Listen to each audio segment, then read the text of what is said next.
IndiGo సంక్షోభం మరింత ముదరడంతో Indian railway రంగంలోకి దిగింది. ఫ్లైట్స్ క్యాన్సిల్ కావడంతో ప్రయాణికులు అవస్థలు పడుతున్నారు. వారిని గమ్యస్థానాలకు చేర్చడానికి రైల్వే శాఖ ప్రత్యేక సర్వీసులను నడపాలని నిర్ణయించింది.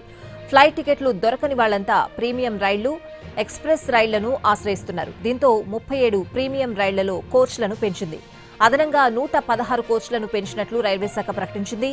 18 రైళ్లలో ప్రయాణికుల సామర్థ్యాన్ని పెంచినట్లు దక్షిణ రైల్వే ప్రకటించింది. రేపు ఎల్లుండి 2 రోజుల్లో 3 కీలక రైళ్లలో అదనంగా స్లీపర్ క్లాస్ కోచ్లను జోడిస్తున్నట్లు స్పష్టం చేసింది తూర్పు రైల్వే. నార్థన్ రైల్వే 8 రైళ్లలో థర్డ్ ఏసీ, చైర్ కార్ కోచ్లను పెంచింది. ఇవాళ్టి నుంచి అదనంగా సీట్లు, బెర్తులు అందుబాటులోకి వస్తాయని నార్థన్ రైల్వే ప్రకటించింది. పశ్చిమ రైల్వే కూడా థర్డ్ ఏసీ, సెకండ్ ఏసీ కోచ్లను పెంచుతోంది. ఇవాళ్టి నుంచి 10వ తేదీ వరకు 5 ట్రిప్పులలో సెకండ్ ఏసీ కోచ్లు అదనంగా వేస్తోంది ఈస్ట్ సెంట్రల్ రైల్వే.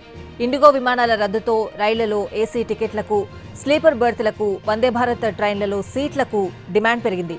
దీంతో దేశవ్యాప్తంగా 37 ప్రీమియం రైళ్లలో 114 ట్రిప్పులకు 116 అదనపు కోచ్లు తిప్పనుంది ఇండియన్ రైల్వేస్.